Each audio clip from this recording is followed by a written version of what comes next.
بسم اللہ الرحمن الرحیم۔ میرے محترم عزیزوں، روزے کے اور رمضان کے فوائد کا سلسلہ چل رہا ہے۔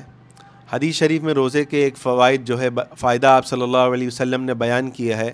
پیارے نبی صلی اللہ علیہ وسلم کا ارشاد ہے، الصیام والقرآن یشفعان للعبد یوم القیامہ، کہ روزہ اور قرآن یہ قیامت کے دن، قیامت کی سختیوں میں بندے کی شفاعت کریں گے۔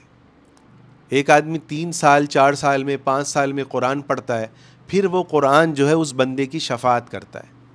مگر روزے کے بارے میں آتا ہے کہ جو شخص محض اللہ کو راضی رکھنے کے لیے اہتمام سے گناہوں سے بچتے ہوئے روزہ رکھتا ہے اور اس روزے میں نہ گناہ کرتا ہے، اور حدیث میں آتا ہے نہ ہی کوئی لغو بات کرتا ہے، نہ ہی کوئی فحش بات کرتا ہے، تو یہ روزہ قیامت کے دن، قیامت کی سختی میں، جس دن کے خوف سے بچے بھی بوڑھے ہو جائیں گے اور حاملہ عورتیں اس دن کی تپش سے بچنے کے لیے، کیونکہ اس دن کی زمین تانبے کی طرح بن جائے گی اور کھول رہی ہوگی، تو عورتیں اپنے حاملہ بچوں کو زمین پر لٹا کر اس کے اوپر کھڑی ہوں گی۔